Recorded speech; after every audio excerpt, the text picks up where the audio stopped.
This is a Film Stories original podcast. We made this!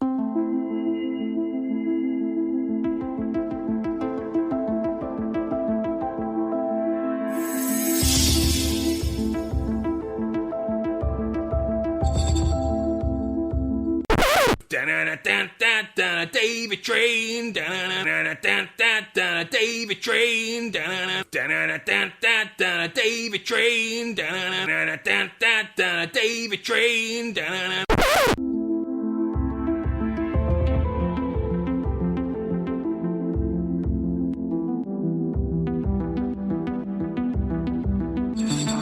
Conducting secret experiments, of which I was the most unfortunate product. Hello and welcome back everyone to the X-Cast. The truth is in here. I'm your host Tony Black, and we've got a very special episode today, and with me I've got a very special guest to discuss the legendary spin-off series from the X-Files, the Davey Train. So I'm joined by, I would say that I would go for the world's most foremost expert on the Davey Train, my friend, your friend, Mr. Matt Latham. Oh, thank you, Tony. Pleasure to be here talking about a subject that I've written numerous books about, and You wish you'd written numerous books. Like they were still waiting for the Davey Train companion. I think you're the guy best placed to write this somehow. but yet to be published. Yet to be published, yeah. Even though the show ended. Oh my god! What year did the show? 2004, I think. 2004. Yeah. So it's been nearly 20 years, and there's been no official companion for this. No, they won't return my calls. I don't. Well, we're sitting inside your lovely house recording this with some really cool, snazzy equipment that I don't normally have. I'm just usually a man with a mic and Skype. Yeah. So we've gone full, full scope to bring you this discussion. X-Cast has got a budget. Yeah, at last.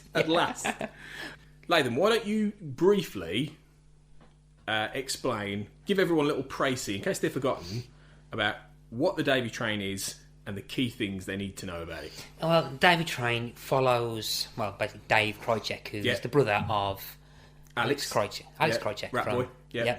From that. The character actually appeared in The X-Files. Yeah, he did. Yeah, he was in, what was the episode? Gender Bender. Yes. Season 1, episode 14. Yeah, he called himself Michael back then as a way to try and, as like lying about his name. Like an alias, wasn't it? Yeah. Quite like they kind of mentioned that in the first episode. Was he originally Dave Krycek, and then did they know he was going to be Dave Krycek, or did they create Alex Krycek and then retrofit him to be Dave? Because I can't quite remember this. I believe at the time there was actually someone living called Dave Krycek, so legally they couldn't use the name. Okay. But then, unfortunately, I think he suffered an accident to do with a power saw and a lift shaft. Jesus, which tragically meant that they could use the name. They could use the name. Yeah. So in other words, a man died for the Davey Train. Yes. Wow. Yeah. But I shouldn't laugh at that really, but yeah. Yeah, but I think the court case was settled out of court. So, it never got to the civic level, I think. So. And not many people know about it as a result, do they? No. Okay, yeah. No. So, but yeah, so if Davey Train, for like the three people on the planet who don't know what it is, come on, guys. Basically, it involves. Does anyone not watch the Davey Train? I mean, my mum's watched it. Yeah, my mum too. She doesn't even watch telly. I know. I don't know how she did it. She doesn't have a telly. I know, it's good. It's mad. It's amazing. It's so basically the Davey Train follows Dave Krycek, who basically stowaways onto this like trans-country train, big which like Amtrak kind of things in the States. Yeah, basically the one. Basically, it's on the line that somehow covers every single state in the country. So he's on the Liberty Frontier train. It's like a really long train. There's like people that will sleep on there to basically cross trains because it's cheaper than air travel apparently. And basically he manages to stow away on there, manages to kind of sweet talk his way into a carriage for 8 years. It's a lot of sweet talking. But what he somehow, his main aim is to basically chat up women and get laid. Fair play. What then eventually happens is that he finds himself kind of caught into the fact that every time it stops into a station in like some random place, there's always some kind of supernatural occurrence. And that's weird.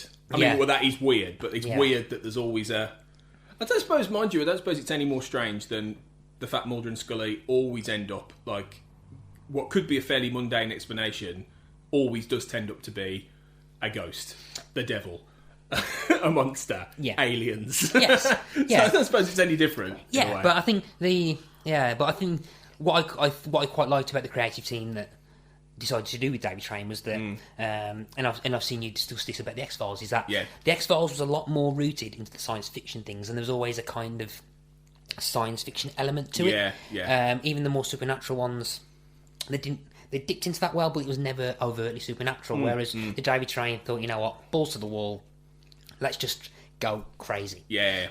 Anything's on the table. Anything apart from aliens is fine because they've got something else to discover aliens. I was going to say, did they not do aliens because of the X-Files, so they could have some sort of clear blue water between that and this? Yeah. Okay. Yeah. And I think that tied in nicely with the overall like spirit world arc that eventually unfolded and stuff. So So Dave's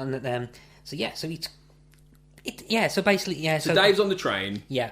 And then the investigating mysteries. Yeah. And he has a partner, doesn't he? Yes, the unnamed train conductor. Yeah. Played by Michael Puttonen. Puttonen. You say Puttonen, I say Puttonen. Yeah. You know, let's call the whole thing off. Yeah. What? So it forms a great double act with Nicholas Lea. Yeah. Great. Nicholas Lea. So the conductor was originally in the X-Files, wasn't he? Yes, but he was definitely in the train because he was on the train in 731. 731 in season 3. Yeah. And he's the guy who Mulder's on the train looking for the EBE in that episode, and then Dr. Shirozama gets killed with that piano wire, and then there's the red-haired man, and the conductor's the guy that Mulder has to keep dragging in, and he's constantly like, oh my god, someone else is dead. Yeah. Oh my god, something's happened. And he's just this poor, beaten down conductor all the way through. And that, I mean, that's a great episode of the X-Files 731. It's like one of the classic sort of action, mythology episodes. And to be fair, they struck gold with that as well, because every time you Google 731 on the internet, everyone keeps talking about the train conductor.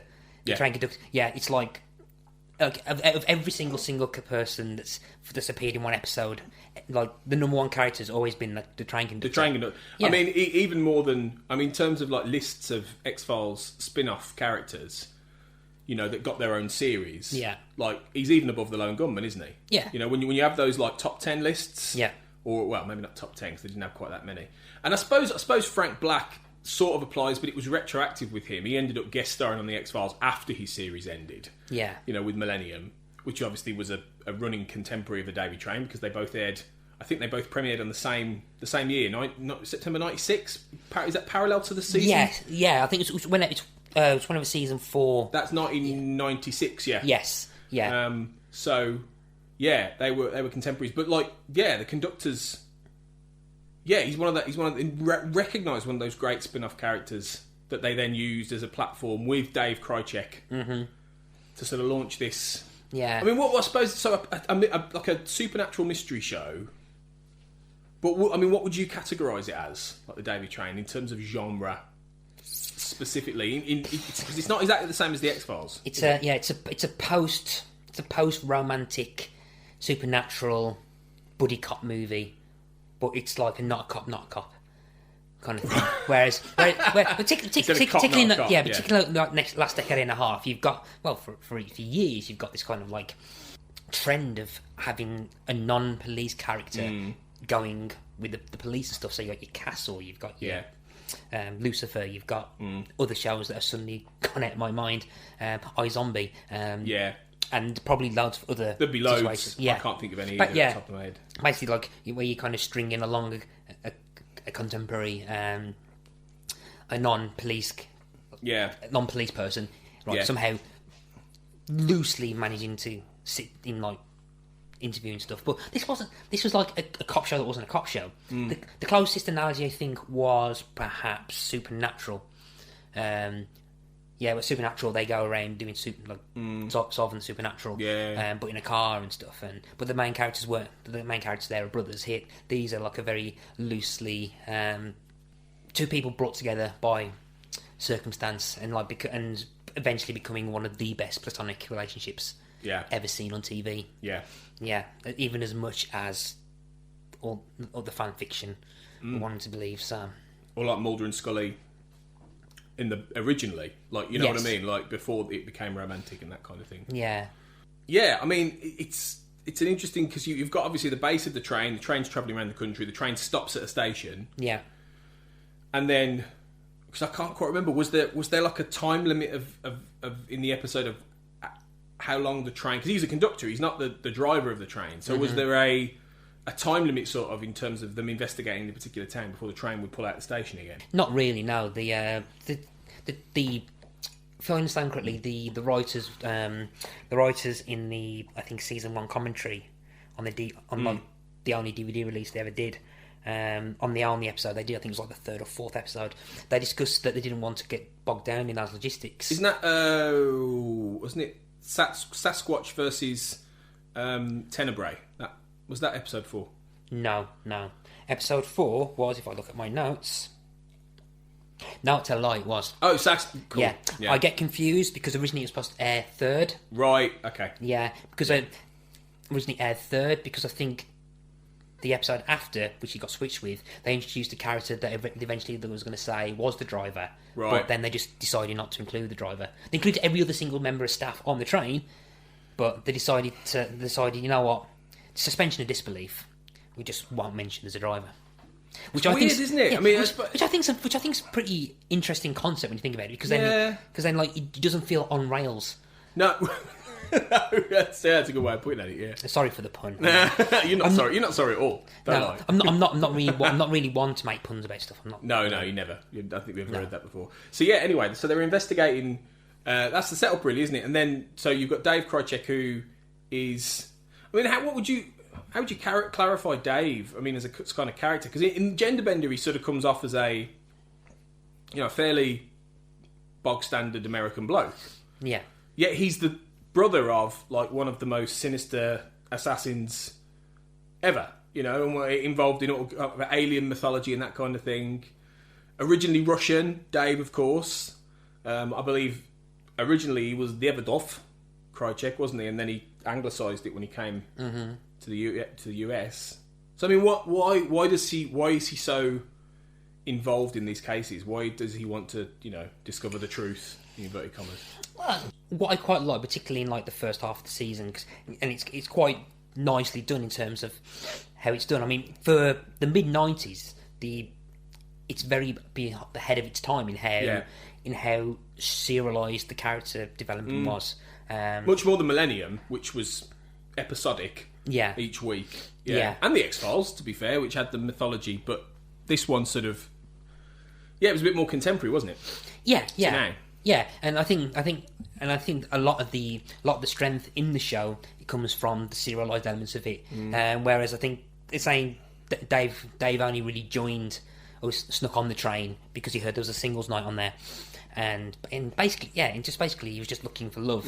Or he was just looking for love, and he's got this kind of weird saviour complex where he wants to help people and all this kind of stuff, and just ends up, I think the pilot story involving the orphan children being plagued by ghosts and stuff, which pretty much opens up the spirit world arc, right from the get-go. Yeah. I mean, it's a lot more of a an ambiguous ghost story at this time. There's no mention of the tribunal. There's no mention of like the Zellum Corporation or anything. It's just like there's like something to do with spirits and the afterlife and stuff, which is intentionally kept vague, and it's never really delved that much. But like you've always get the sense that loss and grief is something that's happened to him in the past, and it's always been quite ambiguous and never fully explored, which I quite like about it actually. And that kind of element kind of hooked him in, as well as the fact that he really wanted to get his leg over the woman who ran the orphanage. Yeah, but sadly, it didn't happen, did it? Really? Well, unfortunately, she did die. She did. Well, she was a ghost, if you remember. Well, not in the first one. Oh, really? Yeah. When did she become a ghost? It was cliffhanger in the first episode. Oh, it's a two-part. Yeah. And then she dies and becomes a ghost. So it was never going to happen, was it? Really? No. It's a shame, but I mean, we'll talk a bit more about Dave's romantic life which is a crucial part of the whole, the arc later. But that's basically the setup. What we'll do is we'll talk about each season in turn. We'll go through all 8, well, almost 8. Yeah. We'll get to that. That's a particular can of worms, that one. But we'll get to that later. Actually, before we start, I want to ask you a couple of questions because you never guested on my Dave Train podcast. No, the Explainy Train. Yeah, the Explainy Train. Yeah, we've been going for about a decade and a half now. Yeah, and I'm pretty sure. And it was basically the beginning of the podcast sort of boom. You remember when Ricky Gervais kicked off with Merchant and Carl Pilkington, and it was basically them, like stuff like the Ira Glass, This Is America kind of stuff, and you really with the Explainy Train, wasn't it? Yeah. At the beginning, that was it. And then so you're kind of a trendsetter, really, going way back to like 2005, a year after the Davey Train finished. Yeah, exactly. And it was like, I can't believe we've been going about 800 episodes. I'm a bit slightly pissed off that they've all vanished off the internet, but yeah, we'll talk about that later because I think that's a conspiracy in itself. Yes. But anyway. But so I thought I'd get you on because finally here I want to ask you the 5 questions of Dave. The 5. See, every time I've listened to the Explainy Train and you do the 5 questions of Dave, I've always wanted to do it. So and bring it on. Yeah, okay. That's where I got the 5 questions of X from. Ultimately, it came from you. It came from the 5 questions of Dave. To be fair, I mean, quite a few things have come from the Dave Train. To be completely honest. Yeah. I mean, the one episode where Alfonso Ribery, Carlton from The Fresh Prince of Bel-Air, he guest starred as a very gritty, die-hard pimp. Oh yeah. I'm pretty. There was. Wasn't that Lover Man? Wasn't that was the episode? Wasn't it? Yeah. But Lover. Not Lover, lover with an R, and a little apostrophe. So Lover Man. That's how and it's been proven. He said this right. Is that Vince Gilligan watched that and went, really, a sitcom character doing something dark and gritty, and then turned down the channel and turned down the channel, and what was on there? Scrubs. So he waited a bit longer, and then Malcolm in the Middle. And the rest is history, isn't it? Yeah, I remember. There was another episode where there was the stuff with the money laundering with the mermaid people, and a fishy towel, wasn't it, that one? Yes. Yeah. Which is a good pun in itself. Yes. No, not fishy towel. Something fishy. That was it, because it's obviously a bit of a con with a mermaid. Yeah. Something fishy. That was it. I always thought of it as a fishy towel. The final thing when King Triton kind of waves his trident round and cuts out the $1 bill and comes out in the shape of a star. Ron D. Moore saw that. Wow, that book's in the shape of a star. Starbook. Oh, you know what I've never thought about for a while? Battlestar Galactica. Yeah, see, it all happens. All comes from there, doesn't it? Yeah, it's just a magnificently influential show. Pretty much any series later on. There's always a connection somewhere. To all the great telly. Yeah, but again... Anyway, come on, I want to do the 5 questions a day. Okay, so the question 1 of the 5 questions a day is, when did you first discover the Davey Train? So, I mean, it was a funny point, really, because obviously the X-Files had ended... Millennium had ended, and at first I didn't actually know the Davey Train existed, because I don't think it was broadcast in the UK, weirdly, even though there was a whole season set in the UK, which we'll get to. But I don't remember it being brought. If it was, you would correct me on this, but if it was, I can't remember it, so I don't think I watched it. And then so it was on the internet. It was like the Davey Train, and again, you can't find much about it on the internet now, which is even stranger, right? But I remember at the time when I was on like the early sort of days of it might have been YouTube or whatever, the message boards, and it was talk about the Davey Train. I was like, what is the Davey Train? So I went and looked it up, and I managed to find the DVDs, and I just binged watched it in about 2003, because I remember being there for what ends up the truncated 8th season, and I've loved it ever since. And it was if you hadn't done the Explainy Train, I would have done something similar, because even though the X-Files is like my favourite show, the Davey Train is my favourite show. Mm-hmm. Favourite times 2, like favourite squared or whatever. Yeah. Okay. Too fair. I mean, you have harboured a bit of resentment for me beating you to it. In terms of podcasting. It's how we met, remember? Because I messaged you through the writers' website we met on, MZP. The writers' website, and I said, "Oi, you shit! I wanted to do... Sorry for the language. I wanted to do the Davey Train podcast. What are you doing? This was about 2005. Mm-hmm. And you said, oh, well, why don't you fuck off and do an X-Files podcast? And then I did. But it took me 10 years, but I did. Yeah. So, it's kind of got you to thank for the X-Cast. I know, yeah.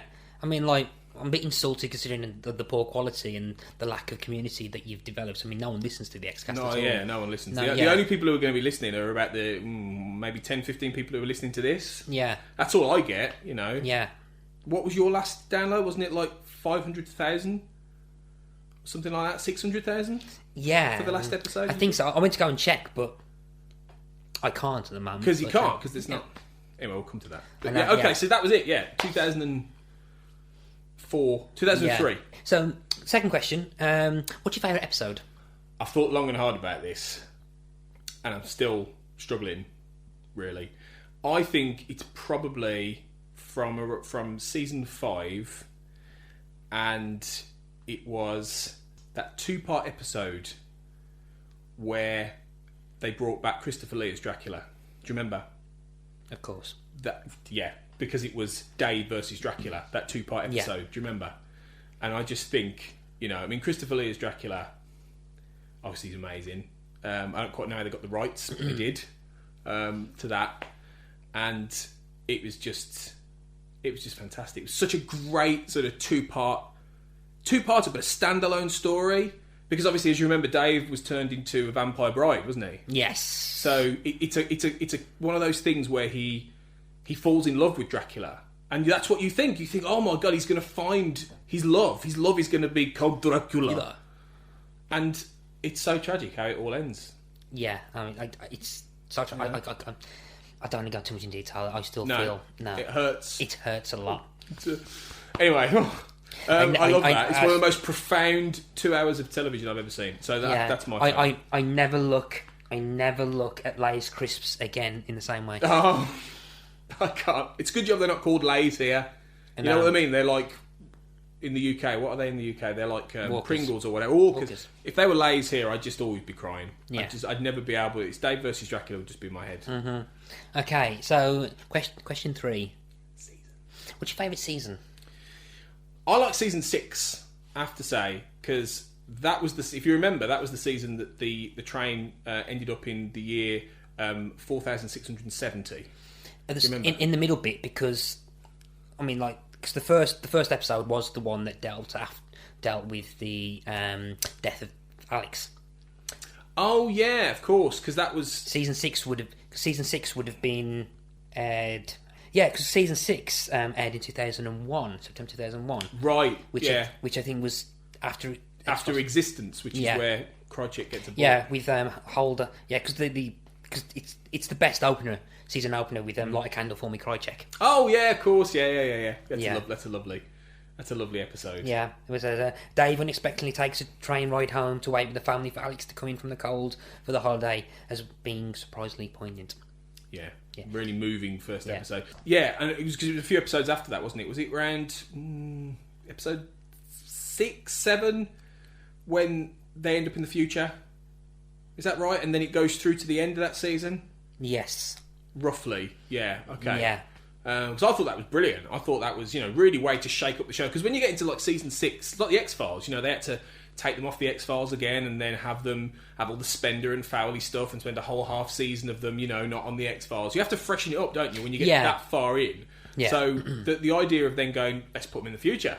But again, that leads to, I think, like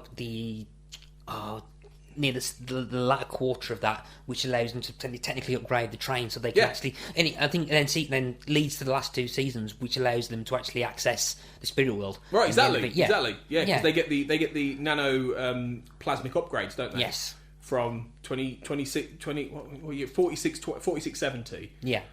Obviously, that whole arc of them taking down Kolgoth the Mad Kazakhstani, if you remember. And that is a brilliant... What the fuck plot line? Because previously it's been a traditional sort of, supernatural mystery show, as we've said, and then suddenly they're in like a post-apocalyptic / utopian future where you've got one half of the planet is this lovely big dome with frolicking naked people, and then the other half is ran by Kolgoth, the mad Kazakhstani, and then it was also half demon as well. Right, exactly, the half demon. Then you've got obviously Dave in the Utopia, and you've got the Conductor in the Kolgoth's apocalypse, and the whole season has to be them trying to get back together. And Dave thinks he's found love with that sort of, remember that half woman half goat hybrid, Barbara? Do you remember? Yes. Right, which was a bit. I mean, they were taking the mick a bit with that name, but Dave and Barbara is almost like the great romance of the show, and that, like, it breaks your heart again after Dracula. It breaks your heart that then they have to get back together. So you have to put Dave and the Conductor in context, her sacrifice just before the two-part finale of that season is perfect. Yeah, it's true. Again, it just adds to Dave's pain. And... Yeah. We'll come back to a bit about season 6 later on. Yeah. Anyway, so question 3 is, who's your favourite character? See, obviously, the natural thing, it's like whenever I ask this on the Xcast, the natural thing is to say Dave or the Conductor. To be fair, after 800 episodes of the Explainer Train, no one's mentioned Dave. Really? Yeah, I find that fascinating. I mean, we've had 836 episodes. The train conductor's been like chosen 835 times. That's ridiculous. Yeah. Who was the other one? Who's the other one? The one outlier. Wasn't it about halfway through and you had that guest on? We won't say who they are, but you didn't have them back. Yeah. And they voted. They didn't say the Conductor, did they? Oh yeah, they voted for Skinner when Skinner appeared in that one episode. Which is wicked, but you can't. It's one episode. It's one of the weakest episodes as well. Yeah, it just didn't fit. I know. We won't have her back on again. No. That person who said Skinner. No. She knows who she is. Yeah. Anyway, but I'm going to be the other person who books the trend. I'm not going to say the Conductor. I'm not going to say Dave either. I'm sorry. I know you want someone to say Dave, but I think it's time that, in this special Xcast episode of the Davey Train, I give some love to Rodney. I'm gobsmacked. Look. No, I completely. I've just never seen Rodney as a character that would have.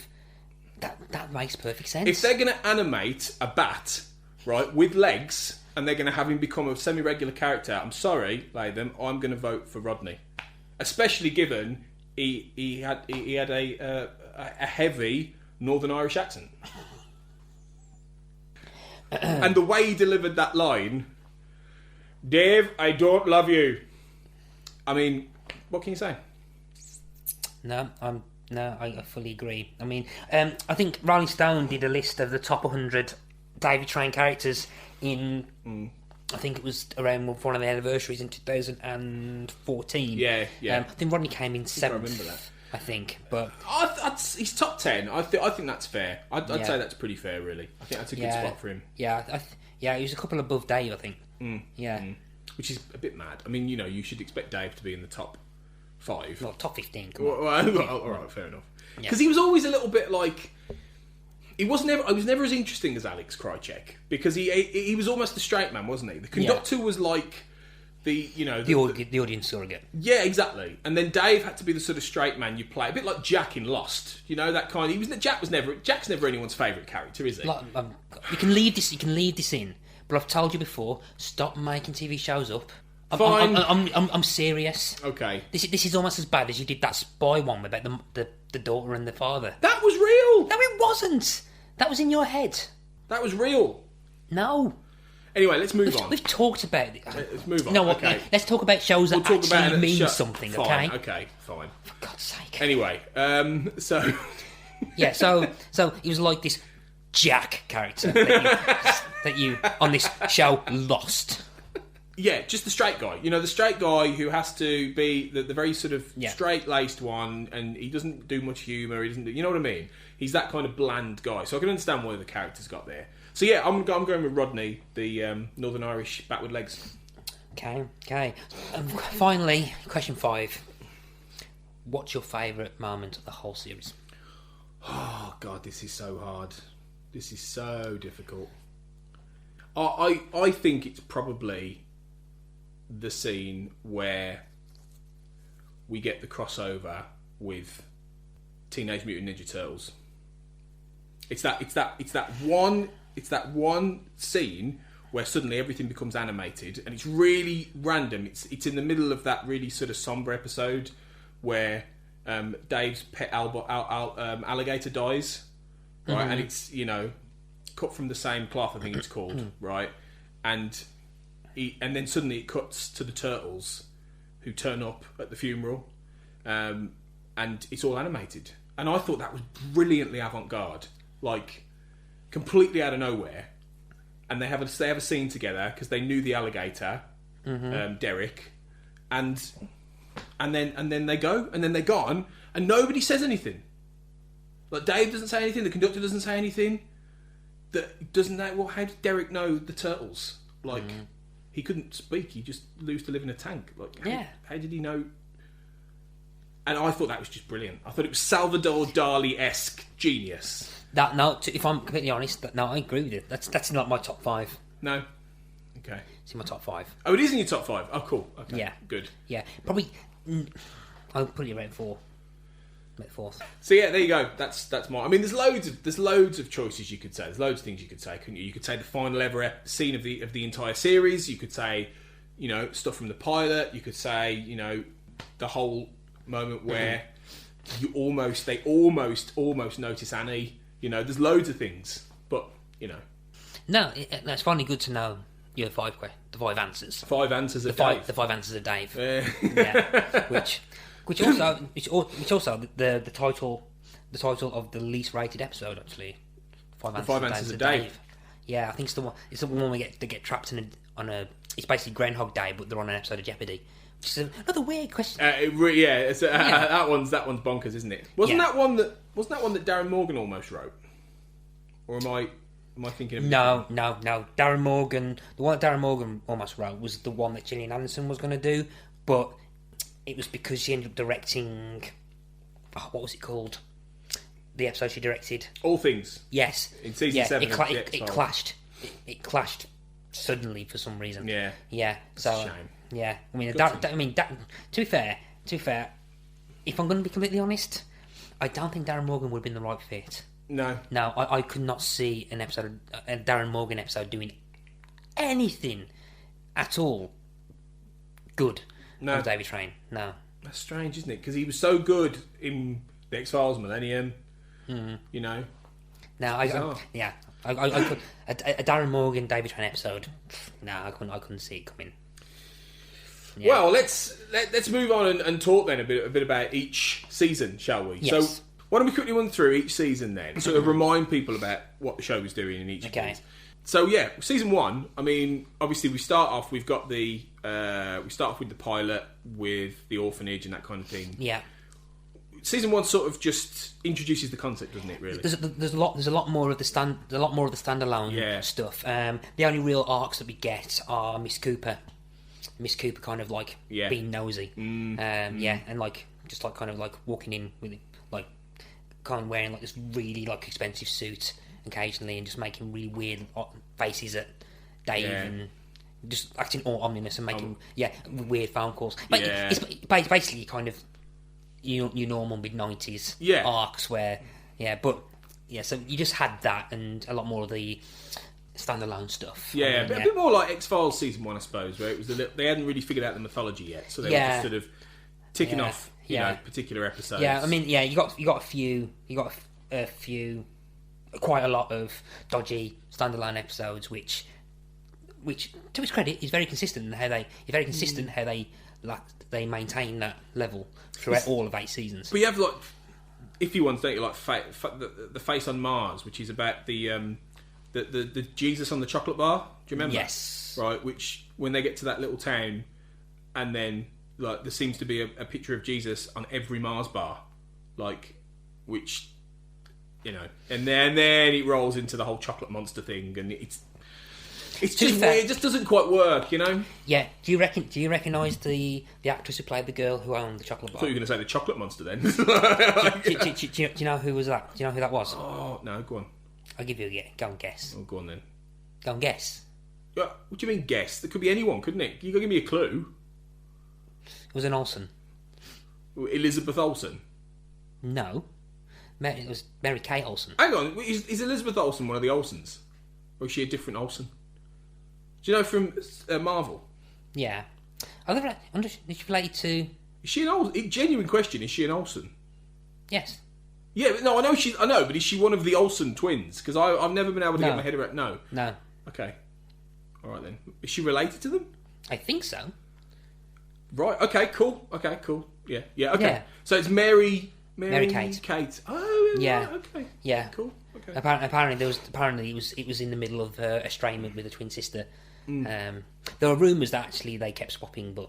Yeah, no way to prove that, is there? No. So season 1, obviously, yeah, it's got that, and then it ends. Interesting. I really want to point out as well is that I do really quite like the first. I think the episode that, apart from the pilot, the episode where I watched and I immediately knew that this is going to be the best TV show of all time was actually, strange enough, one of the standalones of all things. Yeah. The Ambassador's Reception. Oh yeah, yeah. It's basically where Dave has to cover for the train conductor, because he's like gone off screen to do something. Right. Okay.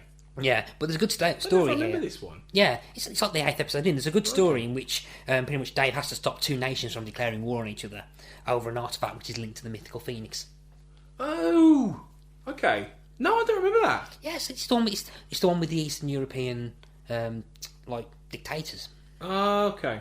No, I'm not sure. Anyway, cool. Okay, it's good. Yeah, I remember that one. But yeah, it shows how varied the show was, though, because you could have an episode like that, and then you could have like Face on Mars, and just it was able to do all kinds of different things, wasn't it? Yeah, straight away. Yeah, which is not cool. Not a fan of speed baiting though, where he goes speed dating with the mer people. Yeah, that one was a bit much, wasn't it? That was when they started to try and do comedy, and it was just a little bit. To be fair, the villain of the week, played by JT Walsh, is that competitive fisherman. Really good. It's JT Walsh, and it sadly didn't last. I think he died not long after that, because he died in like 1998 or something like that. JT Walsh, so that was one of his last roles, I think, really, on TV. Yeah, because this was after he did The List on the X-Files, and he was the warden. Yeah, in The List, which is brilliant. Yeah, great actor. But it ends on an interesting cliffhanger, doesn't it? Season 1. Yeah, because it's the one that reveals the Zelen Corporation. Yeah. They're like the syndicate, aren't they? Of the Davey Train. Yeah, sort of. Yeah, for the first couple of seasons anyway, before you realise there might be goodies. Yeah. So the suggestion that the weird things that happen with the ghosts and the afterlife, because they don't do much more in terms of ghost stories apart from the occasional kind of like occasional instances where the lady that died in the pilot keeps showing up. Yeah. And Dave thinks he's going mad. No, but the introduction of the Zelen Corporation, and because I think the term Zelen shows up in episode 19 or 20, I think, and it's only like until like the end of the season finale, where you realise that Miss Cooper's part of them, or being controlled by them anyway. So it's a good twist. She's played by a 90s icon as well, isn't she? Yes, Tiffany Thiessen from Saved by the Bell. Saved by the Bell. Yeah, random casting, but it works. She's good. Yeah. Who'd have thought she'd play morally ambiguous very well. Yeah, I know. Yeah. I'm pretty sure that might have been another example of I think Vince Gilligan watching that and going like, that's it's good stuff. Playing against type. Yeah. Season 2, though, I mean, what kind of... It sort of takes more of a... It's an interesting turn, isn't it, Season 2? Yeah, I mean, Season 2, you've now got, like, a bit more of the myth art kicking in. Yeah. Again, like the X-Files, you know? Yeah. But, like, and again, Season 2 is famously the one where it's, like, the only real kind of episode which has David Duchovny in it. David Duchovny's as Mulder. Yeah, and famously as well, the only episode of the Davey Train that has aliens in it. Interesting, isn't it? Yes. Yeah. Wasn't that one called They're Here? Was that the episode title? No, it was called the unnamed episode title. No, the unnamed Mulder episode was. They're Here was the one. I remember now. They're Here. I think is later. Might be season 3 or season 4 when it wants you to think it's aliens. Do you remember that episode where it's about the fake Mulder, and it's not Duchovny, but it's someone pretending to be Fox Mulder. So it's not Duchovny, and they're staging this alien sort of landing, and Mulder's actually played by Danny DeVito, and nobody knew until Danny DeVito shows up. Yeah. No, which is bizarre because you'd think, I mean, perspective-wise, he's a lot smaller, but it works. Yeah, I mean, there's a really dramatic episode. Yeah. So like, it's the one with the there's the unnamed older episode. Yeah, but I mean, it's the one with the mail order alien brides. That's it. Yeah. Yeah. But yeah, so it's the Marion Alien Emporium's still one of the better sets. Yeah, it's still one of the more expensive sets they've ever done. Yeah. Yeah, but season 2 has the Zellum Corporation starts being quite shady. You've got quite a few more episodes that deal with ghosts and that ghosts as well. You've got the very, very touching episode in, I think, the halfway point in which Krycek gets a message saying we've not moved on. Please help us. We've not moved on. Which even talking about it still makes me tear up. It's. You're gonna get me. How you get me going? It's still one of. Breathe. I'm so sorry. It's just one of the most beautiful parts of. I don't think I've ever seen you get upset like this ever. I've known you for 15 years. It's one of the most beautiful pieces of fiction I've ever seen. Oh. Look, resolve. Oh, okay. It's Nicholas Lea. Okay. It's a surprise cameo. Was it Nicholas Lea? Yes. But yeah, it's all the Zellum stuff's really interesting. They really season 2, I suppose, follows a similar sort of thing, a mix of more mythology, but then season 2's got the tribunal at the end, hasn't it, with Zellum, and that's in the final episode. Yeah, it's the one where you think, hang on, Zellum might be not the villainous people that you thought they might. Which is a real sudden right turn, isn't it? Like, hang on, because we've been assuming they're like the syndicate, they're like the bad guys, but yeah, it's a bit of a surprise. Yeah, I mean, like, for example, because then you hear the tribunal get mentioned, which will eventually become one of the key elements of the whole show. All the way to its near end. And like, it's the final image of just like 3 cloaked, like, spiritual people sat on these chairs. Like about 50-foot people, just like, and the final shot of them just pointing into the screen before it cuts out. It's great. It's weird. Yeah, it's one of the best examples of directing as well. It's one of about the almost 100 odd episodes that Peter Delane kind of directed. Oh yeah, he's one of the best directors of the show ever had. Peter Delane. Yeah, he was great.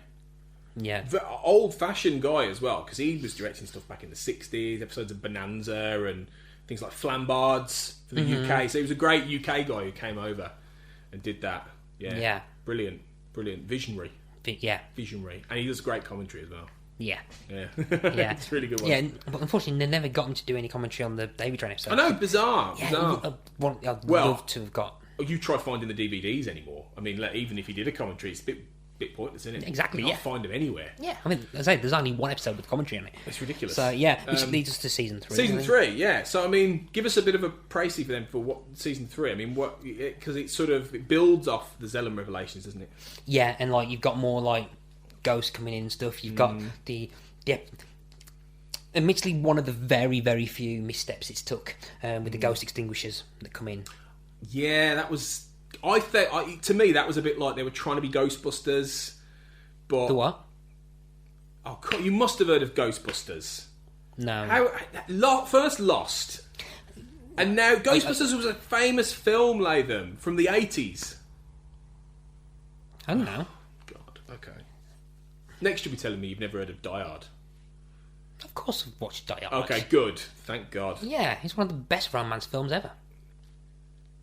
Anyway, season 3 kind of has like it's again kind of arc is now developed quite strongly and is it's just like all cemented in and like the tribunal now is kind of responsible for perhaps the kind of ghost stuff that comes in and there's the elements that perhaps it's shifting things out of balance and I think this is the season that it's introduced that perhaps people that have passed away haven't actually moved on to the next stage of existence, and the train, the Liberty Frontier, might be part of it and stuff. But we won't involve it doesn't get that much in depth in how the Liberty Frontier's involved yet, but yeah, it's more or less cementing the new normal. Yeah.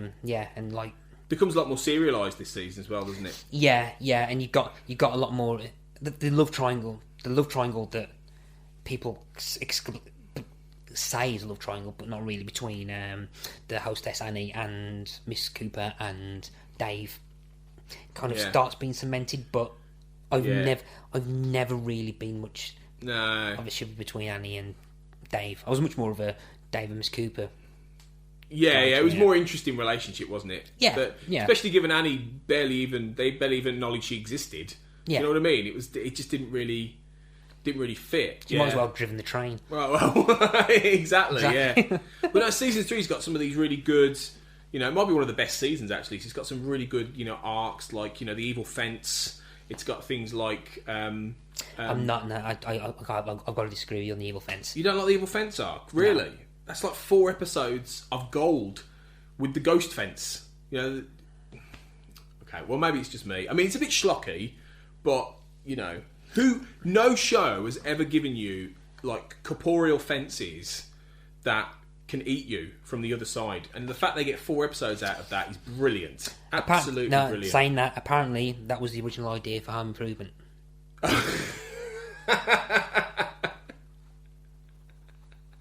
Really? That's not a joke, Tony. Oh, okay, right. I thought it was. I'm really sorry. I mean, you started making up TV shows. You started laughing at very serious concepts. I'm not making them up. Seriously, like I don't know what parallel universe you're living in. Anyway, right? Yeah, I do want to point out I really do like the 2-part episode, which is set on a bus. It's a nice change, yeah. The Davey bus. Yeah, but it's don't they call it the Davey? It's called the Davey bus, isn't it? Though, it's part of the joke.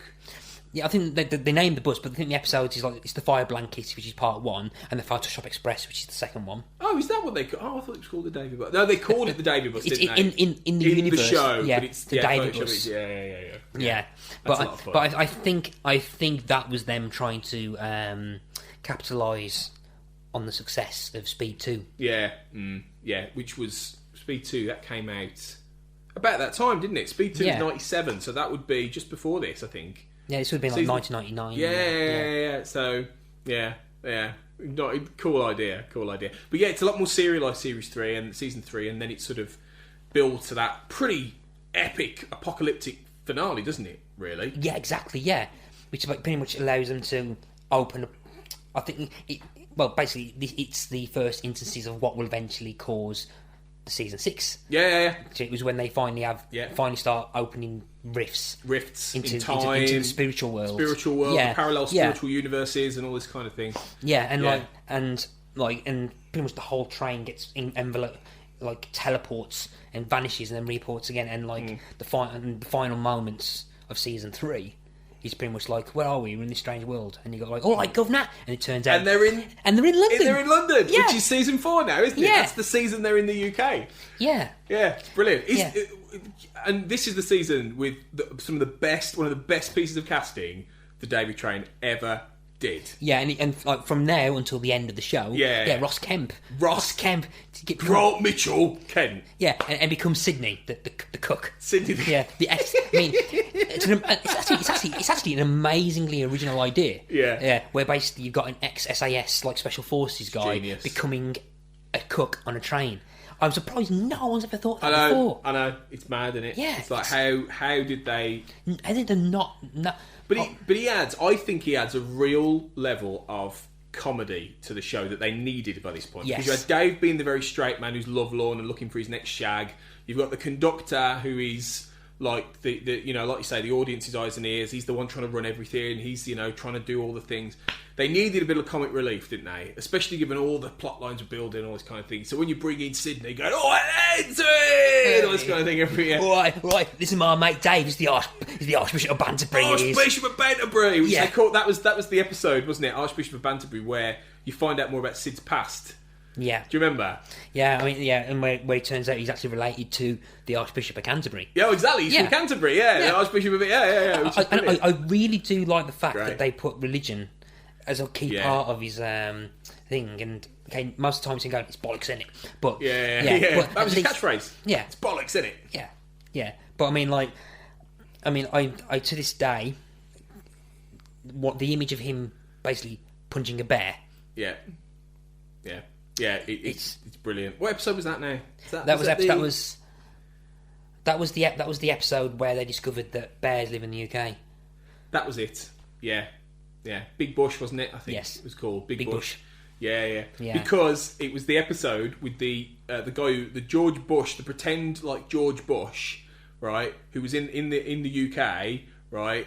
And he had this colony of bears. Really surreal episode because he was this guy who was pretending to be George Bush. He was no longer president, and he came to the UK and created this colony of super intelligent bears who then were attacking everyone. That's the thing. With season 4, they managed to do some really wacky episodes because of the new setting. I'm going to quickly jump ahead because XCast people have talked have put stuff in with the mailbag. I'm going to jump ahead because Carl Sweeney, and I actually told him that I've got issues with his opinion here. Where I think things got bogged down in the season where the show moved to the UK.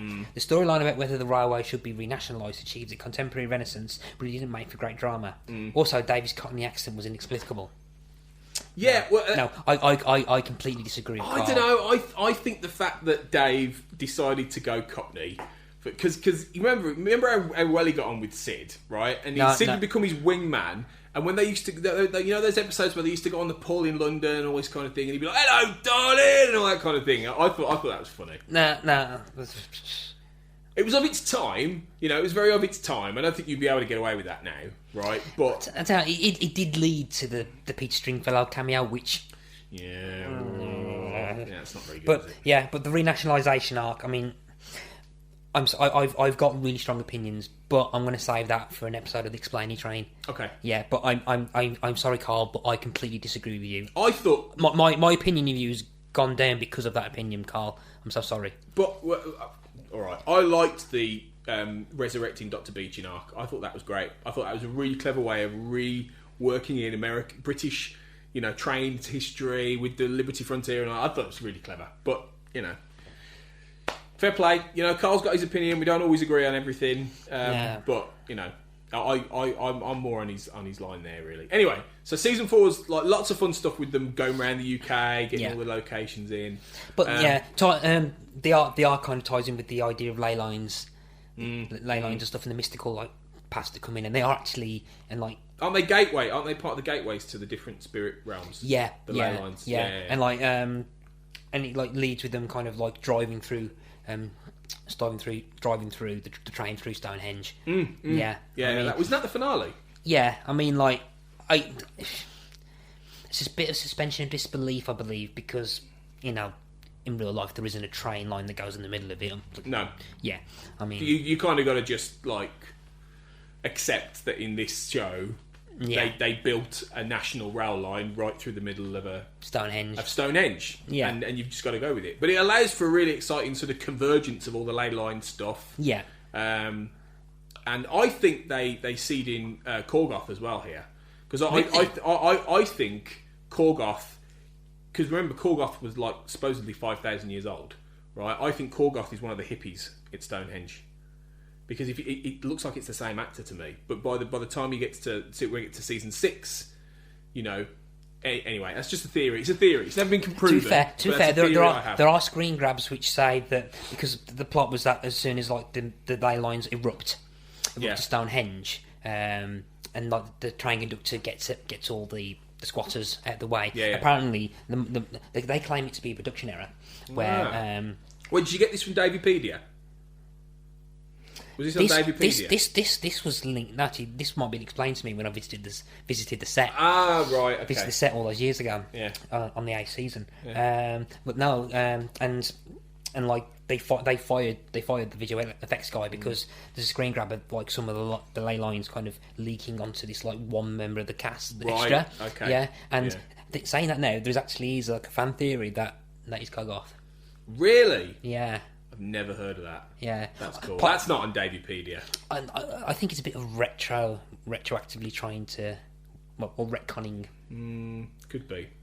I don't know. Cool. Anyway, it's good theory. I like that. But anyway, so I mean, what do you think the thinking was of taking him to the UK though? Because it's a bit gimmick. It's a bit like when Friends came over to Britain. Do you remember for those episodes set in London? It's a bit that time it was all a bit gimmicky, wasn't it? They used to do these kind of things. So I mean, what do you think the thinking was? Just to refresh things a little bit to keep the show different? I think it might be because it was cheaper to film there. Okay, that makes sense. Yeah, because that was when. What year are we in? Season 4, 1999, 2000. 1999, yeah. So it could be. But anyway, it was interesting. It was an interesting experiment. But season 5 gets them back into America, doesn't it? Yeah, season 5 gets back to America. Season 5's got one of my favourite episodes in as well, and the only episode of the show, and this bit gets my go, that had anything that got onto the Emmy, that was rated for the Emmy. I'm talking about episode 14, which was Calla. Oh yeah, yeah. Oh, I remember Calla. Yeah. It's the one. It's the only episode as well that Nicholas Lea didn't actually appear in. Of course, yeah. And there's always one, isn't there? Yeah. But I mean, which then makes the train conductor the only character to appear in every episode. Davey Train. But yeah, I've got this bit here. So this is something I've written years and years ago. I bet people were confused that an episode was centred around Avery Brooks playing a social worker looking to help an orphan girl. I do like how the episode makes it feel as if it's going to spring a twist that it's an unknown daughter of Dave, only for the evidence to lean her being the train conductor's daughter. Oh, yeah. Only for the final scene revealing that it was a case of mistaken identity and that her father was an orchestra conductor instead. But Avery Brooks... Conductor, though, it happens. Yeah. Avery Brooks nominated for an Emmy. Yeah, it was an amazing performance. Yeah, amazing. Unfairly snubbed. Just after Deep Space Nine ended, I think he came over and did this. Unfairly snubbed, I think, for that. Yeah. But again, it's the only Emmy he ever got nominated for. Bonkers, isn't it? Yeah. And you can't even find records of that nomination now. I know. Like with most of the other things, it's just it's just gone, isn't it? The only thing we have is Daveypedia, if you can get on it. Yeah. The traffic's too much half the time. You can't even get on it. You type in Daveypedia.com, you won't get there because there's too much traffic. Yeah. Try it. Try, guys. Try typing in Daveypedia. Yeah, pause the podcast. Right, pause the podcast, type in Daveypedia.com, and I bet you won't, it'll just say error or something like that. You won't be able to get on because there's too many people trying to access this kind of stuff. Yeah. It's frustrating. It's really frustrating. But yeah. So season 5's just got some really good stuff. It continues that sort of serialised element. It's got lots of bringing all these plot lines together. You've got the ley lines, you've got the parallel universes, you've got Zellum being a bit all over the place. You've got all these different things. Yeah, I mean, one of the biggest shocks I think was near the end when the Zellum Corporation collapses. Yeah, that was a bit of a gas. Yeah. Leads Miss Cooper. Leads to we'll talk about it. It pretty much gives the character of Miss Cooper a massive shot at the arse in terms of interest for the next season. But they weren't sure they were going to do another season, were they? Because 5 seasons. Usually that's how long it went. They got to nearly 100 episodes. They were getting there, and they weren't sure they wanted to keep going. They were going to do any more. I think they got enough for syndication. And so they sort of locked a lot of stuff off, which is why season 6 they can begin with that sort of Krycek lament. But at this point, this is the interesting bit in that the myth arc for the Davey Train is one of the most solid and well planned out things. But everything makes sense. Yeah. By the final episode, it's like a Swiss watch. Everything is perfectly constructed. Yeah, but the way that because it would have been if we'd had a final episode. But the showrunner at the time, Alan Smithy, was basically mentioning that he one of the best writers on the show. Well, because he wrote about 75% of them. He said that he came up with this concept called backdoors, so that every character and every plotline had a backdoor. So, and I don't know if you're aware of this or anything, but the idea being is that if an actor didn't come available, he had the ability to kind of backdoor him. Or to be able to write them out. Take him out the back door. Yeah. Or up the back door. Yeah. But then and by about season 5, the way that the arc was structured was that it was able to be to either end or be extended depending on the pickup that they've got. And it's still a testament that considering the back he had ways of being able to close the show season 5 that he was able to go for at least three and a bit more seasons. Smart plotting, really. Yeah. Even though I think Smithy thought season 5 was going to be it. And that was it. The demand was too strong. There was talk a bit like how the X-Files had a movie. There was always talk about a Davey Train movie, wasn't there, during production, but just never. Allegedly, there was a script. Really? Was there? Yeah. Why was it never filmed? Did you know this? Because it's a bit sure. mysterious. I didn't know there was a script, but I'd heard rumblings that they had ideas and they wanted to do something with the Davey Train that they'd never done before. But then, and that was towards the end of the 5 seasons. So I think they just poured. Maybe it was the future stuff, because season 6 then takes this big turn. It's like the future. Maybe that's what they were going to do. Yeah. But again, say normal TV shows would start having a dip in quality at that point where they seem to overextend their welcome. But Davey Train begins a massive renaissance. Yeah, it does. Yeah, I mean, season 5 was decent. It was good. It's probably not my favourite season, but then you got season 6, which might not be my favourite season, but it's your favourite season. I love season 6. With the year 4000 and stuff. And all this stuff. So season 6 in general. I mean, it starts off with just with them trying to write in Alex Krycek's death. It's a shame they never managed to get Alex in as much as they wanted to.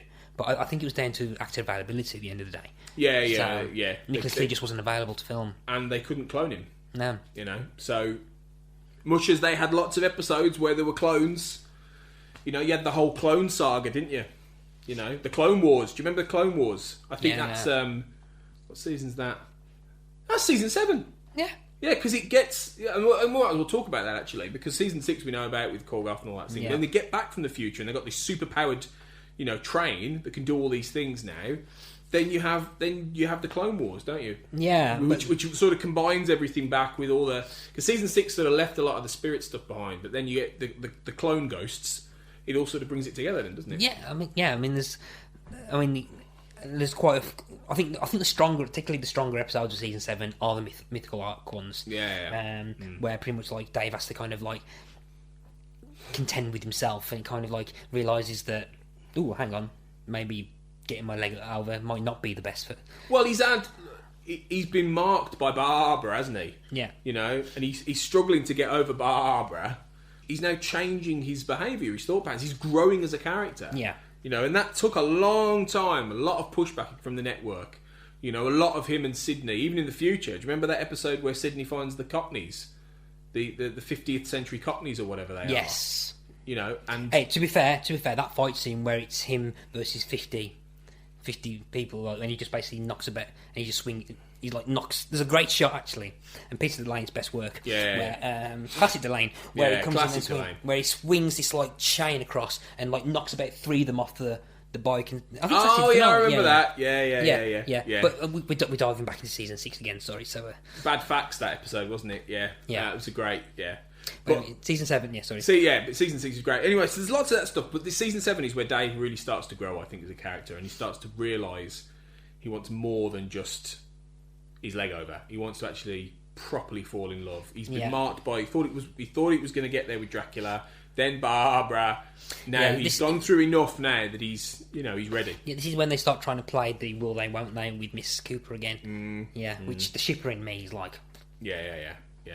So, I know, it's lovely stuff. Yeah. But yeah... example, you've also got one of the best episodes, which is Vernon Denoir, property developer, and I can't believe it was still doing these kind of stories in season 7, which takes the tropes of old mythological creatures and just warps it into something else. So you've got the idea. So you got the idea of the siren that attracts men and makes them fall in love with them. But then you've got Vernon, who's a 30-year-old property developer from Iowa, who whenever he starts talking to men, suddenly makes them really interested in real estate.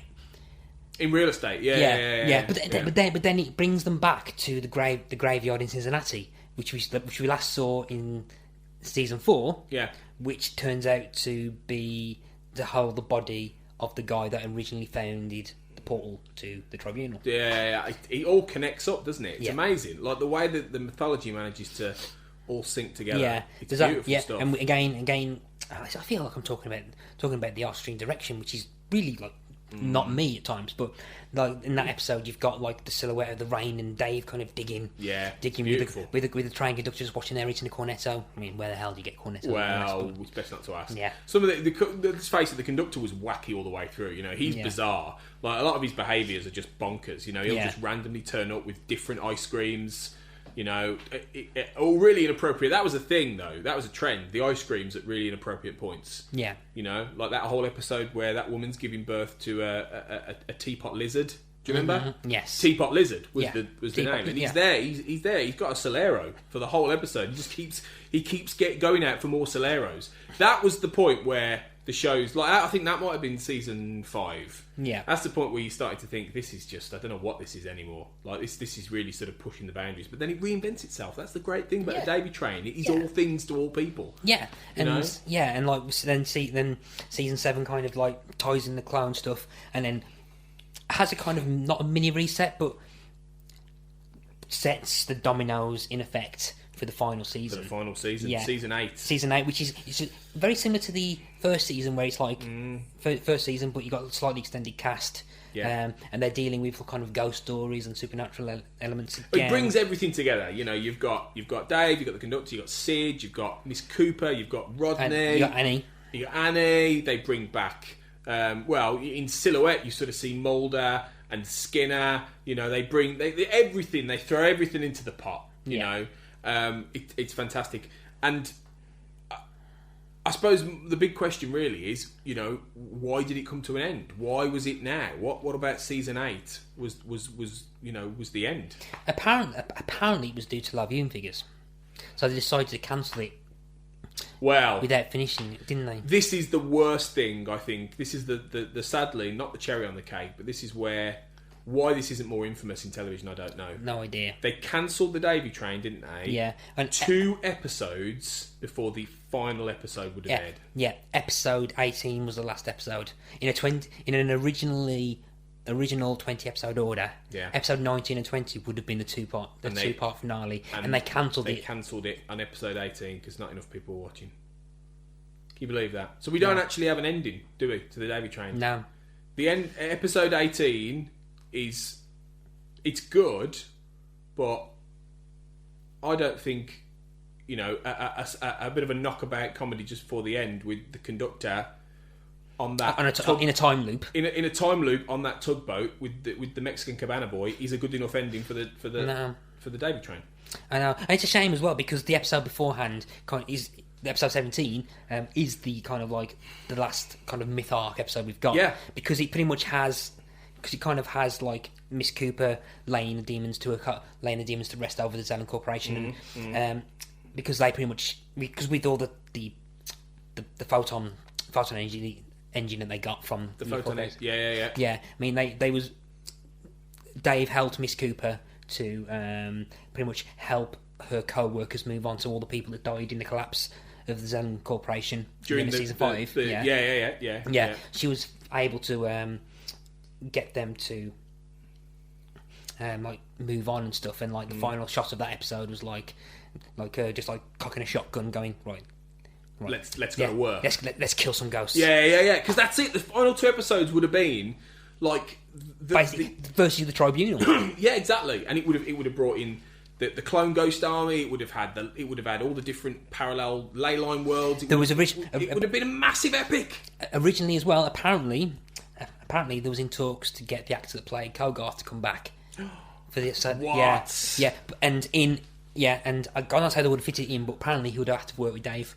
That would have been amazing. That would have been amazing, seriously. And you bring Kogarth back as the villain, it would have just been epic stuff. It wouldn't have been the villain because they would have teamed up to basically take down the tribunal. Amazing.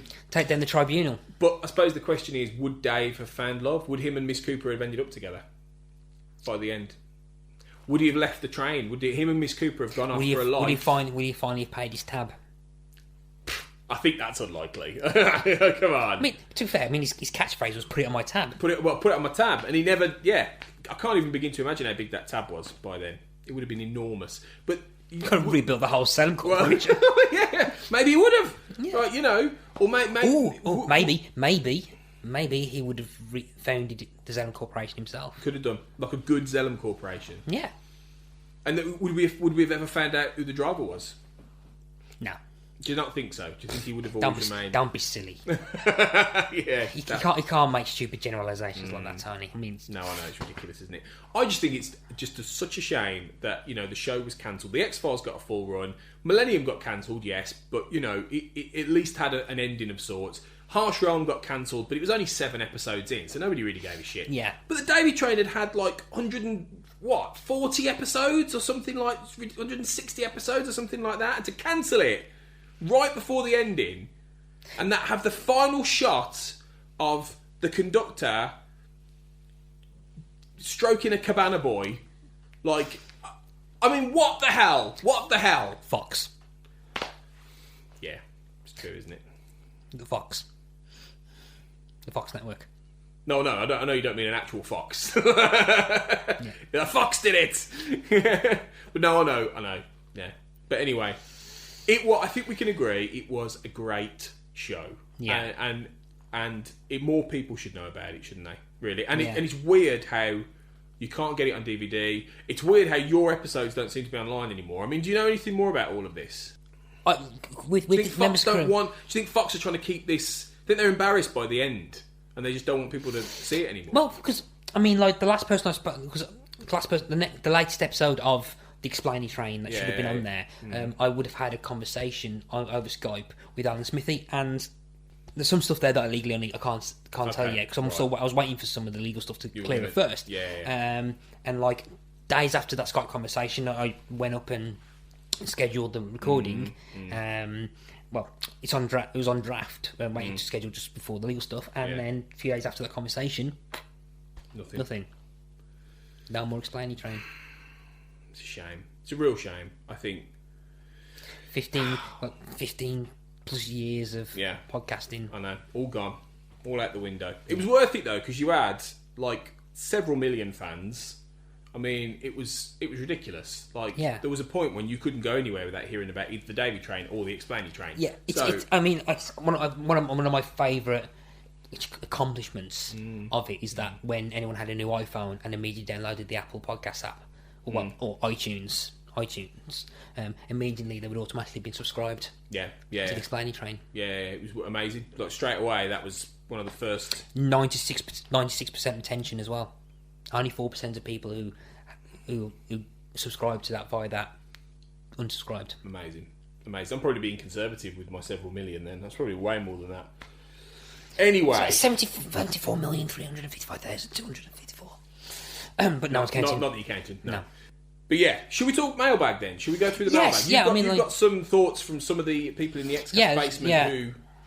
remember the Davey Train and have some thoughts. There's a question you can answer as well in terms of music as well. So, Chandru Ravindran said, is there an episode where Dave Krycek begins to make out with the conductor and then the conductor is mortified because he thought he was making out with Alex Krycek, but turns out Dave Krycek is part of a Nomish type cult that can shapeshift between Alex and Dave Krycek? I responded to this because I need to clear that straight away. It's actually the one where they find themselves in their own slash fiction. Right. It's quite a meta episode, actually. Yeah. What was that one called now? Isn't it? Something slasher, isn't it? Slasher slash. That's it. Slasher slash. Yeah. Because it's hard to pronounce. Yeah. Yeah. That's a good one. Yeah. Bonkers that. Yeah, but I don't know if the fanfic community kind of recovered from that since. Yeah. It's a bit much. It's to this day, people don't know whether they were taking the piss out of the fanfic community or not. So dodgy. Cara Dune Farley says, my favourite scene in the Davey Train is in Season 3, Episode 7, when the train conductor receives a phone message meant for Dave Krycek, but then breaks his pencil tip, and by the time he gets a new pencil, he's forgotten who the message was for. Yeah, that's called nib, isn't it? Yeah. Remember that one? Yeah. The nib. Yeah, the nib, like pencil nib. It's when every pencil in the whole world suddenly starts breaking for no reason. Yeah. Who'd have thought that was rejected for an Emmy? Bonkers. Yeah, Absolutely I also really love the scene in Season 5, Episode 19, where Dave and Alex create the duck soup mirror dance to the tune of Honky Tonk Badonka Donk, which incredibly was not even released until 5 years later. Not mad. That's a great moment. That is just a great moment. Yeah, again, one of the few times that Alex was in it. Yeah. Not enough. Yeah, Carl Sweeney... you mentioned Carl earlier. Yeah, the next year. It's that stupid thing about the nationalisation. That good thing, the undead Dr. Beeching. Don't... It's ridiculous. No. Anyway, move on, because we've both got a different Russell Hugo goes, Russ. my hunch is that the main reason it was awarded number 3 in the best shows of all time list is partially due to snobbery. People mainly talk about how it's the show that Philip Glass filled in for the first 3 seasons while Mark Snow was busy on the X-Files and Millennium. Very true. The fact that the 1997 Sweeps Week episode, the first one with the train stuck in the time loop in North Dakota, had a soundtrack that consisted of a viola playing G-sharp for 42 minutes, may make some college radio folks drool on their vinyl, but it doesn't hold up so well in a modern context.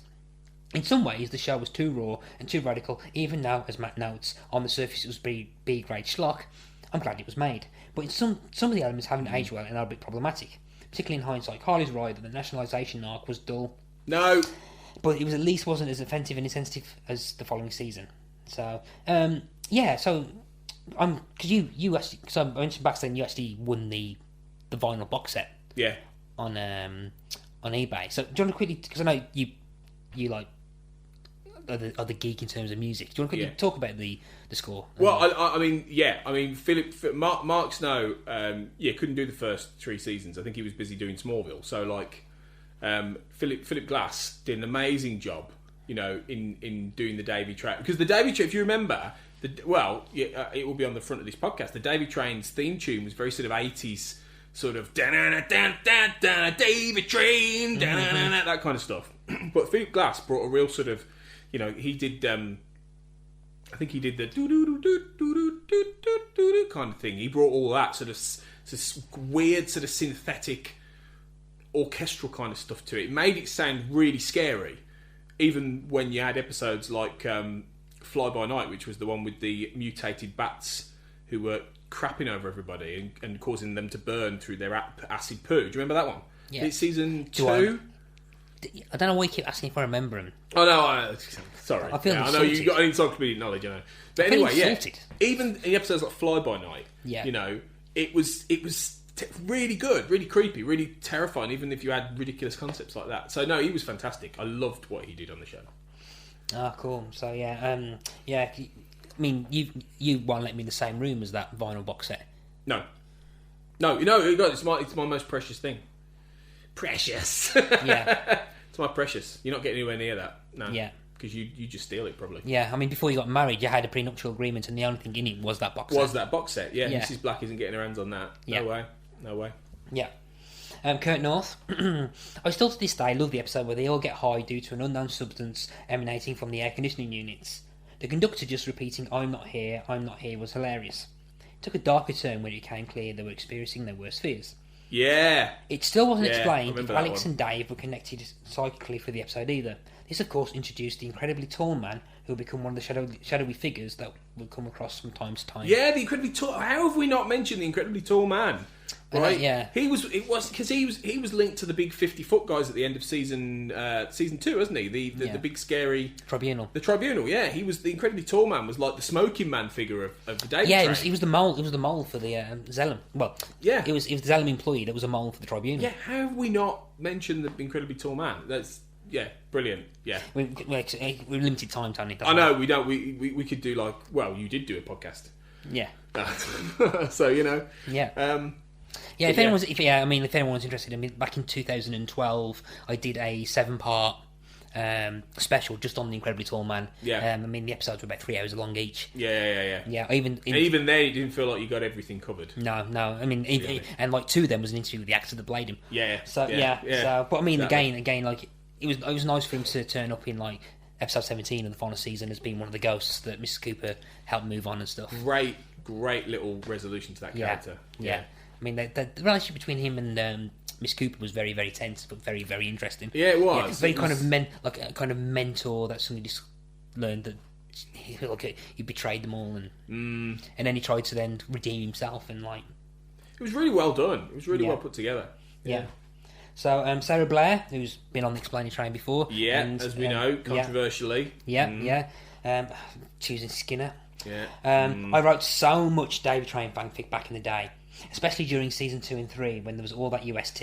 Man, that was epic. Yeah, that was the heady Dave and Miss Cooper days, wasn't it? Yeah, really? Yeah. The conversation in the caboose scene just wow. That's what started it all. I wasn't sure I could even write fanfic, but I was sitting there on my waterbed in my room, and I knew I just had to try.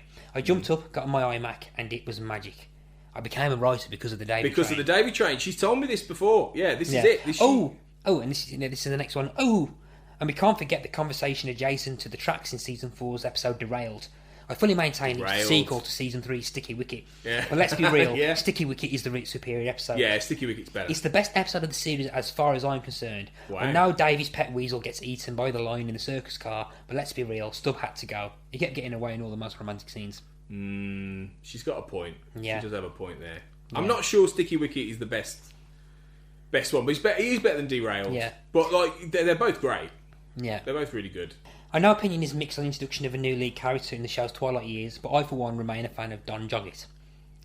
That's from Carl. Don Joggett. But and this is this. And, he was interesting. Yeah, but I replied to him here and I went, because I don't know, I appreciated the show experimenting and adding a new lead, but in making Don only appear off screen and making all his dialogue be muffled from the other room, it just didn't quite land. Didn't work, did it? That was the thing. I think that's why, because you never really felt like he was there.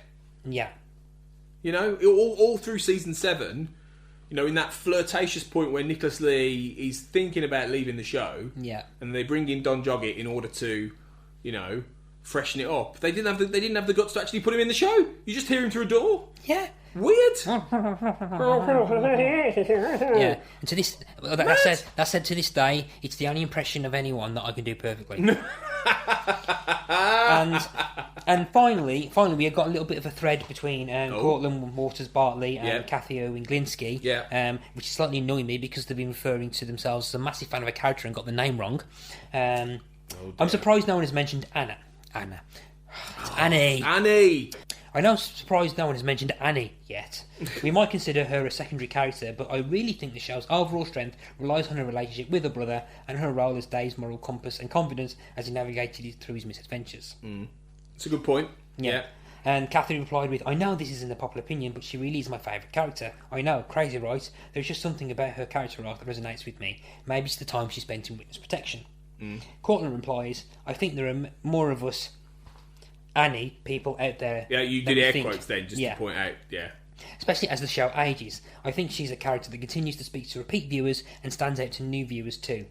And then Cathy ends with, it is really gratifying to see the next generation pick up the Anna torch, which again, Annie. Well, what are they suggesting that maybe if the Davey Train was ever rebooted, that Annie might become one of the lead characters, or be, you know, the Annie Train?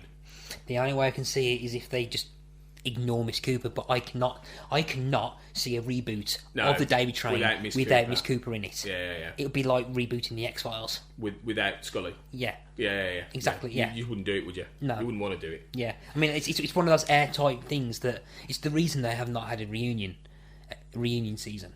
What, the X-Files? No, Davey Train. Oh, the Davey Train. Yeah, the X-Files has done it. So why? Yeah, the Davey. It's one of the reasons why. Yeah, I mean, people have been screaming for it for years. Fair, they need a final episode. For what? Well, yeah, they need to resolve the cliffhanger, you know, and all that. But yeah, great thoughts there. Really good thoughts from everybody. Thanks, guys, for chipping in on your on all your thoughts about the Davey Train. Except Carl. Well, no, nothing wrong with Carl. No, he's entitled to his opinion, Latham. Back in your box. No. He's got the wrong opinion about season 4. Sorry. Well, this has been fantastic to talk through the Davey Train. If you've never seen the show, guys, then I think it's tragic, and I hope one day, you know, you get to. Yeah. But thanks for coming on to talk this not at all fictitious TV show with me. So it's a lot more real than those stupid ones you were talking about. Well, I mean, come on, plane crash pilot. Let's not go there again. Okay. Anyway. Next, you'll be telling me about this one about feuding families in a fictional fantasy world, and there'll be dragons and stuff. Oh, you mean like with lots of like different families and dragons and strange like creatures and boobs Yeah, I mean that sounds just ridiculous. Sounds ridiculous, doesn't it? But yeah, thanks for listening, guys. It's been a real pleasure. We really hope you enjoyed our discussion about the Davey Train. It was great to finally speak to you about it. It's been brilliant. We've been planning it for a long time, so about it's great 15 years, to do it. Yeah, 15 years. Yeah. Hopefully one day the Explain Your Train will eventually come back onto the internet, because 15 years worth of episodes. It's too much to lose, isn't it? So keep your eye out for the Explain Your Train, guys. Yeah. But we'll be back soon for another episode of the X-Cast. Probably talking about the X-Files again this time. But until next time, as they used to say, on the Davey Train, Latham. Let's wail loads about railroads.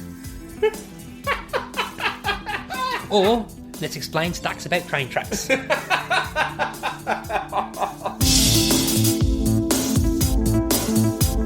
The X-Cast, an X-Files podcast, was created by Tony Black and is produced and hosted by Carl Sweeney, Sarah Blair and Kurt North. You can find the podcast on Twitter at the X_cast, on Facebook by typing in the X-Cast, and in our group, X-Files Basement, the X-Cast podcast fan group, and on Instagram at the X-Cast pod. Don't forget, you can support the show by becoming a member on Patreon.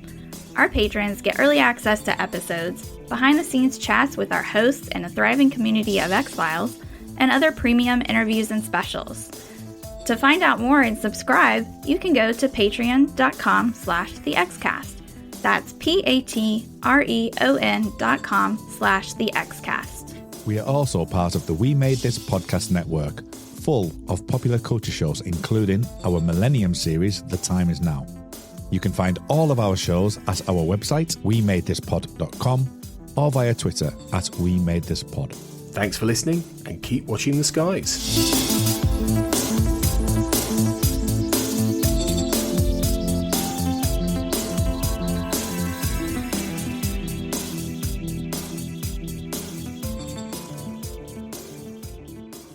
Elsewhere on We Made This. We are Starfleet, a Star Trek podcast. When I was growing up, my mom was like, that TV's going to rot your brain. And now here I am talking to, a professor in this exact area. Can I just go to my mom and say, Ma, what are you doing? I could have been great.